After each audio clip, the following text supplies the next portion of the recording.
तो इससे अबू बकर उमर के ईमान पे मुनाजरा नहीं, मुबाहला होगा। कोई अहले तशय्युई पूरी दुनिया के अंदर अगर मौजूद है तो एहसान इलाही ज़हीर का ये बेटा अदना सा तालिब इल्म ये बात कहता है, इधर आ ओ दिलबर हुनर आजमाए, तू तीर आजमा हम जिगर आजमाए, मुनाजरा नहीं। एहसान इलाही ज़हीर का ये बेटा मुबाहले के लिए तैयार है कि अबू बकर उमर जन्नती है। अगर तेरा ये अकीदा नहीं है तो हमसे मुबाहला कर ले। मोअज़्ज़ज़ सामीन गिरामी कदर, रजब का महीना ख़त्म हो रहा है और रजब के महीने में 22 रजब को हमारे मुआशरे में एक गिरोह है जो रजब के कूंडे करता है और उसकी निस्बत इमाम जाफ़र सादक की तरफ करता है। ये बात याद रखिएगा, इमाम जाफ़र सादक की जो पैदाइश और वफ़ात है वो रमज़ान की और शव्वाल की है। इन कुंडों का हज़रत इमाम जाफ़र सादक रहिमहुल्लाह के साथ सिरे से कोई ताल्लुक़ नहीं। हाँ, खुद उनकी किताबों में उनके उलमा ने लिखा कि 22 रजब को चूँकि सैयदना अमीर मुआविया अमीर शाम और अमीरुल मोमिनीन का इंतकाल हुआ तो उनकी वफ़ात की खुशी में हम कुंडे करते हैं और हम नज़रों और न्याज़ों को बांटते हैं। याद रखिए, ये जो आपको मुकालता डाला जाता है कि इमाम जाफ़र सादक के कुंडे हैं, अगर उनके भी हों तो भी इस्लाम में जायज़ नहीं है, तो भी जायज़ नहीं है। लेकिन हकीकत बात ये है कि सैयदना अमीर मुआविया से जो बुग़्ज़ है, 1400 बरस बीत चुके हैं, आज तक वो बुग़्ज़ ख़त्म नहीं हुआ। उस अजीम शख्सियत से बुग़्ज़ है जिसको रसूलुल्लाह सल्लल्लाहु अलैहि वसल्लम ने सही हदीस में दुआएं दी हैं, अल्लाहुम्मा जअलहु हादियम व महदियम वहदी भी, अल्लाह हादी बना, महदी बना और इसके जरिए लोग हदायत पकड़े। अल्लाहुम्मा जअल मुआवी अल्लाहुम्मा अल्लिम मुआवियतल किताबा वल हिसाबा वक़िहिल अज़ाब, अल्लाह ताला मुआविया को हिसाब का इल्म दे, किताब का इल्म दे और इसको अज़ाब से बचा। जिस बंदे के बारे में रसूलुल्लाह कह रहे हैं इसको अज़ाब से बचा, और फिर वो मुअय्यन जन्नती है। उम्मे हराम बिनते मिल्हान के घर रसूलुल्लाह सोए हैं, अचानक मुस्कुराते हुए उठ रहे हैं। उम्मे हराम बिनते मिल्हान कहती है आप क्यों मुस्कुरा रहे हैं? कहा मैंने एक लश्कर को देखा है बहरी जहाजों के ऊपर बैठा हुआ। तो कहा मुस्कुराने की क्या बात है? कहा वो पूरे का पूरा लश्कर जन्नती है और अमीरुल बहर एडमिरल सैयदना अमीर मुआविया उस बहरी बेड़े के अमीर हैं और उस बहरी बेड़े के सबसे पहले सिपा सलार हैं।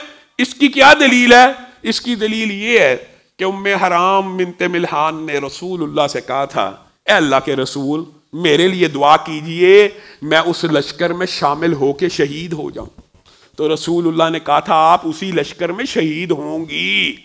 अपनी जिंदगी के अंदर उम्मे हराम बिनते मिल्हान को सहाबा क्या कहा करते थे? शहीदा बहर, ऐसी शहीदा जो समुद्री जिहाद में शहीद होगी। और वो किस जिहाद में शहीद हुई? सैयदना अमीरुल मोमिनीन की क़ियादत में जंग करते हुए उसी बहरी बेड़े में सैयदा उम्मे हराम बिनते मिल्हान शहीद होगी। वो पूरा बहरी बेड़ा जन्नती है।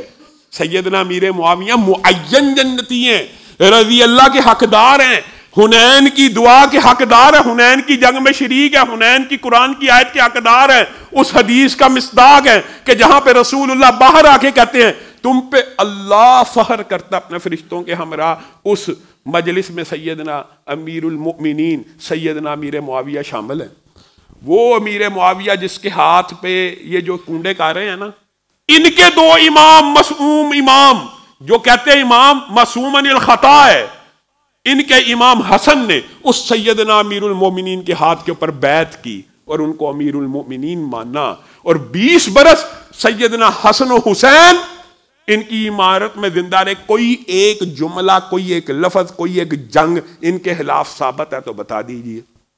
आपके इमाम भी जो मासूम अनिल खता हैं वो सैयदना अमीरुल मोमिनीन हजरत अमीर मुआविया को अपना हाकिम शरी वली अमर और अमीरुल मोमिनीन मानते हैं। तेरे मेरे नाम मानने से क्या फर्क पड़ जाएगा? ऐसी हुकूमत की बुनियाद रखी कि जमीन की पुश्त के ऊपर अगर आप आज गौर करें ना तो ये मुबालगा नहीं है, पढ़ लीजिएगा। बनु उमैया ने जो फतूहात मुसलमानों के लिए की हैं, बनु उमैया को एक शख्स जेल में बैठा हुआ हर रोज गालियां देता है। उस बदबख्त को यह पता नहीं जिस खित्ते में यह बैठा हुआ है यह भी बनु उमैया ने फतह की है। और बनु उमैया की फतूहात इतनी अजीम है, 1300 बरस गुजर गए हैं ना बनु उमैया को, तकरीबन 1 इंच भी मुसलमानों ने उसके बाद फतह नहीं किया। 1 इंच ये इतने जलीलुल कदर असहाब हैं और इतने जलीलुल कदर ख़ानदान हैं, इनके बारे में हर वक्त हरदा सराई करना और सैयदना अमीर मुआविया के बारे में ज़ुबानों को दराज करना। मैं आपको बारहा ये बात कहता हूँ, ये मसला असल में सैयदना अमीर मुआविया का है ही नहीं, ये असहाब रसूल से बुग़्ज़ और दुश्मनी है। अमीर मुआविया अगर हज़रत अबू बकर जितने मुत्तकी बन जाएं, हज़रत उमर जितने मुत्तकी बन जाएं, तो क्या हज़रत अबू बकर रवाफिज की ज़ुबान से बचे? हज़रत उमर बचे हैं, अम्मी आयशा बची हैं, अम्मी अफसा बची हैं, उम्मे हबीबा बची हैं। अजीब फलसफा है। रसूलुल्लाह सल्लल्लाहु अलैहि वसल्लम के तीनों ससुर उमर, अबू बकर, अबू सुफियान बुरे। रसूलुल्लाह की तीनों बीवियां आयशा, हफ्सा, उम्मे हबीबा बुरी। रसूलुल्लाह के बरादर निस्बती हजरत अमीर मुआविया बुरे। पूरा खानदान ही रसूलुल्लाह का बुरा है, लेकिन हम खानदान रसूल से मोहब्बत करते हैं। सुभान अल्लाह, पूरा खानदान बुरा और मोहब्बत हमें खानदान से। ये कौन सा फलसफा? याद रखिएगा, आज इल्म आम हो गया, आज इल्म फैल चुका है। पहले मैं यहाँ पे बैठ के या उलमा यहाँ पे बैठ के ये कहते थे हजरत अबू बकर उमर को नहीं मानते हो, यार झूठ बोल देने मौलवी शिया हजरत अबू बकर उमर दी, राफजी हजरत अबू बकर उमर दी बड़ी इज्जत कर देना। वो हसन अल्लाह यारी बैठा हुआ है, इलानिया हर रोज चैलेंज करता है कि अबू बकर उमर के ईमान पे मुझसे मुनाजरा कर लो। तुझसे अबू बकर उमर के ईमान पे मुनाजरा नहीं, मुबाहला होगा। कोई अहले तशय्युई पूरी दुनिया के अंदर अगर मौजूद है तो एहसान इलाही ज़हीर का ये बेटा अदना सा तालिब इल्म ये बात कहता है, इधर आ ओ दिलबर हुनर आजमाए, तू तीर आजमा हम जिगर आजमाए, मुनाजरा नहीं। एहसान इलाही ज़हीर का ये बेटा मुबाहले के लिए तैयार है कि अबू बकर उमर जन्नती है। अगर तेरा ये अकीदा नहीं है तो हमसे मुबाहला कर ले। बात है तब मुनाजरे की क्या बात करता है? मुबाहला कर ले ताकि इसी दुनिया के अंदर फैसला हो जाए कौन हक के ऊपर है और कौन बातिल के ऊपर है। अल्लाह ताला हमारी जुबानों को सहाबा का एहतराम नसीब फरमाए। सुभान रब्बिक रब्बिल इज्जति अम्मा यसिफून व सलामुन अल मुरसलीन वल्हम्दुलिल्लाहि रब्बिल आलमीन।